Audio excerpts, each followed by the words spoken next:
What is up, y'all? Goofy Rexy here, and hope everybody is doing well. So we are in week 4, the recap of the beginner series, the Assemble, beginner series here. A lot of cool stuff I think happened this week that kind of changed the trajectory in regards to how I'm gonna go about kind of building this roster, but definitely some good progression that I want to start talking about here. So actually, let's just dive into it, guys. We are currently right now at level 47. Level 47, on the account, which means that we now have full access to war. We actually got access at level 40. What was it? Level 45. Previously before that, we were at level 42 or something. I think last week's recap, we were at level 42, right? So we weren't able to do war yet. So now we're in war. And I was actually able to participate with two attacks. My two teams, they did it, y'all. My two teams, they went in, they took care of some business. I'm feeling pretty good about myself currently right now at the moment. But the biggest thing is that we got some rewards, which now means that we're able to actually start farming characters in the war store. So we're going to talk about some farms here and what I'm going to be doing moving forward. Obviously, SIF is a priority, but I did not realize how much war credits or war store credits that I would be getting. So I'm going to be kind of, mix and matching some farms here in that war store. And we'll talk about that as we kind of move forward, through the video here. With the calendar still right now pushing with the CM calendar, we have, what we collected now, 30 shards so far for the CM calendar. We are getting very close as well to being able to open up a mega orb. So that is also very exciting. As you guys remember, once I do get CM, I'm definitely going to make sure that she is a part of my arena team. The thing about it is, though, because anybody else who started with me around this time is also going to have CM too. So it's not like I'm going to have a unique advantage, but it definitely will be good to be able to have CM. I can also use her right now as a slot in for my Wave 1 Avengers team, when it comes to heroes. And we've kind of hit a little bit of a cap, I guess I should say, in terms of where I can go right now with heroes, villains, and also Nexus. So we're going to talk about what we're doing in terms of a plan, for the upcoming week. I do also want to address this. I talked last week about the Road to Iron Man calendar and how I do not have that yet. From what I got, one of the comments on the previous video was that you would have had to have logged in November and December, or started in November and December, in order for you to get the Road to Iron Man calendar. So maybe that's the reason why I have not gotten it yet. I am ultimately going to wait until the CM calendar is done. Maybe I'll get it after that, but probably won't, is basically what I'm saying, is that I might not get the Road to Iron Man calendar, which basically the Road to Iron Man calendar is that you get, shards for, I believe it's Shield Security, Black Widow, Hawkeye. I've already gotten the calendar for Thor, and I've already gotten the calendar, for Captain America, which is why I've already unlocked them on my account. So, a little bit of a bummer if that is the case, but I do want to mention that because I know that was one of the things that I talked about in the previous video and have talked about since, I believe, the very beginning of starting this beginner series. So wasn't aware of that. I thought every beginner got it. So hopefully, after this Widowmaker calendar for CM, that I will be able to get that Road to Iron Man calendar, but I will keep you guys posted. You'll see the videos every single week. Now, in terms of farming, let's talk about campaign farmings right now. We're still farming Mysterio, we're still farming Shocker, and we're definitely still farming Green Goblin. Black Widow, we have not had very good luck with her shards dropping so far. That has been a little bit of a struggle for me.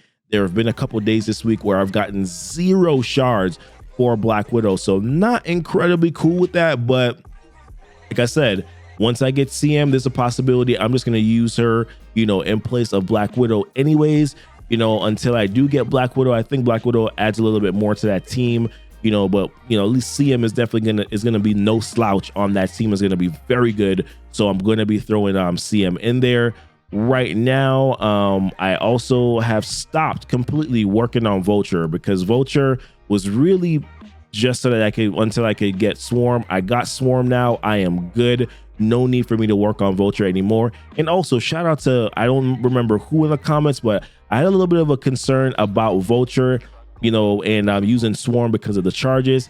Now, there have been some instances where Swarm has died and has done way too much damage to himself because of those charges. But in fairness, in some of those campaign nodes, we were overmatched and overpowered. So that's the reason why it lasted more than 4 turns. So in a sense, if you have your team at a good power level, Swarm will be fine. If not, then you're going to struggle a little bit, but like I said, overall, I still think Swarm is the better way to go, when it comes to your Sinister Six team. Speaking of the Sinister Six team, Electro this week is now farmable in the Blitz store. So that has kind of changed a little bit of the dynamic in regards to how I'm going to go about doing some of my farms here. So I do still definitely believe that Mysterio is important. Shocker is important.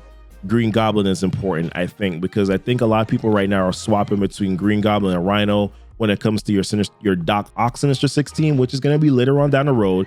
But you think about in this game, you want to plan not just for now, but you also want to be able to plan for later on down the road too. So definitely Green Goblin and Rhino definitely still should be a part of your plans. Obviously Swarm, but now with Electro being available in the Blitz store. So we're still pulling Blitz orbs. So far as you can see, I've gotten 5 shards. If you can't see my big old head in the way, I have gotten 5 shards for Electro. So far I'm still pulling orbs. I'm getting some for Rhino. It's just not the RNG for Rhino drops and have just not been very great, so we may want to take a look at this. Maybe sometimes if we're getting some good, enough Blitz credits on a day-by-day basis, maybe we want to consider hard farming Rhino. But I still am trying to go the Blitz orbs way because I'm still getting shards for other characters that I'm gonna definitely need later on down the road, like Toad and Strife and stuff like that. So I am still liking opening up those Blitz orbs, for in the Blitz store, which I think I told you guys last week. I'm transitioning now into opening up Blitz orbs instead of target farming characters because of the amount of Blitz credits I'm getting to actually even do these farms. But with Electro being here now, I think what's going to happen once I do unlock Electro, I'm probably going to swap and take out Shocker and then put in Electro. That's probably the direction that I'm going to go in. I have a little bit more control over Shocker because I'm target farming him than I do Electro. But I think when you look at this team long term, Swarm, Electro are a part of the Doc Ock Sinister Six team, and then Mysterio for sure.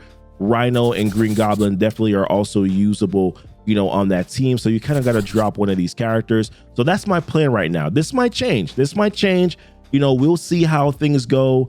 But this is kind of what I'm thinking and feeling I'm going to be doing so far. But I'll keep you guys posted when it comes to this beginner account. Essentially what it is that I feel like I'm like Reminex, right? I'm doing things that maybe you won't want to do, but I'm testing them out to see whether or not they work or not work, because I want to make sure that when I make another beginner's farming guide, right, that I'm giving you guys I'm giving newer players, that may come, that the right information that they need in order for them to be able to progress and do well in this game, especially from a free-to-play standpoint, but also even if you want to spend in this game, just giving you pointers in that direction. But that's pretty much basically where we are with the Sinister Six team, and of course the Electro now being available in the Blitz store. When it comes to our Wave 1 Avengers team, like I said, Black Widow struggle right now. Cap, Hawkeye, Thor doing very well for the team, using Shield Medic right now as a healer, for heroes. But yeah, we're still really missing an additional heroes character, and that's kind of where kind of the rubber meets the road a little bit, right? Yeah, so we're kind of waiting for that 5th hero character so that we can progress further. Right now, we are at the point where, for heroes, we have gotten to 6-4, and we're kind of stuck right now. We could not beat the snow. This did not go well for us. So we do need an additional hero character. We are, like I said, a couple days away from CM. When it comes to achievements and Hulk, we are not far away from him too. So that's probably a few days before we get Hulk also. As a matter of fact, tomorrow, think about it. Tomorrow, we're going to be getting 15 shards, and then we just need an additional shard, to be able to unlock him. So if I'm make some supply purchases here, I'm going to be tomorrow for my dailies, I'm going to be able to get him. So we're getting pretty close to being able to have a full, at least, heroes team that we can use now, for these campaigns. So that is good. For villains, We remember last week we were still stuck in chapter 3. We've been able to progress all the way through chapter 4. We did not 3-star this, no, but it's not incredibly important to us yet. Yes, she's needed for a legendary, but not incredibly important to us yet because we don't have access to the other characters that are in the store that are needed, you know, for that Jubilee unlock. So definitely just not even on our radar right now. For villains, we also hit this, you know, cap right here too. So we need to invest a little bit more into our villains team in order to be able to progress here. So, you know, we're kind of stuck where that's concerned right now. And then for Nexus, we have also kind of hit a little bit of a bottleneck here too. Well, not bottleneck, but a little bit of a stopgap here too. You know, we tried this. No, this one was pretty close. And then this one we tried here, it didn't go very well. So until we actually weren't able to beat it. So until that, we need to start investing a little bit more into some of our characters. And like I said, I do think having that additional hero character will definitely make things a lot easier for us moving forward. When it comes to the other stores, raid stores, we're still pulling orbs, you know, not getting the shards that I want, you know, as much, but we're definitely still getting shards that we need moving forward. Arena store, definitely swarm. And then in the war store, like I said, I didn't realize that we were going to be able to get so many credits from doing war. So because we are doing pretty well with our war store credits, I am actually farming Minerva as well as making sure that I target down on Sif. And the reason why I'm doing that, we are doing some Ultimus raids right now, and I realize that I really lack a healer when it comes to these raids, and Minerva was going to be absolutely incredibly helpful. You can also use her in the villains campaign too if I'm stuck there. So if I have some extra war store credits here, I will definitely make sure that I farm Minerva. I am definitely going to keep, you know, a tab of how many I have to make sure that I can at least farm Sif still if she does pop up in the store. But if I have some excess, you know, war store credits here, I'm definitely going to be farming Minerva, you know, as a secondary option when it comes to this war store. But yeah, I mean, that's pretty much where we are right now. Raids are still the same. You know, we're still, like I said, we're still going pretty hard on doing our farms here. We're still trying to progress through these campaigns. I believe we also unlock Cosmic as well, but we don't have any Cosmic characters right now that we can really go at it with. Yeah, we have Thor, you know, but we don't really have any other good Cosmic characters that I'm comfortable investing into right now just to get through this campaign or to start this campaign, especially considering that even at this power level, I'm still going to need to put some good, you know, investment into like some good blue gear in order for me to be able to get through those campaign nodes. So listen, this is the week 4 recap, guys. If you guys have any specific questions, let me know. Hopefully this was helpful for you kind of in regards to where I'm at right now in the game and where we're kind of progressing so far in week 4. I think we're doing pretty well, especially for an account, and I'm playing very casually. I'm playing this account. We're doing very well. But like I said, we're going to continue to test things out for you guys. Going to continue to report back to you, let you know what I find. Hopefully that road to Iron Man calendar thing is figured out. Hopefully I do get it and I'm able to get Black Widow. That will be absolutely dope. But appreciate you guys watching the video. Y'all be blessed and y'all be safe.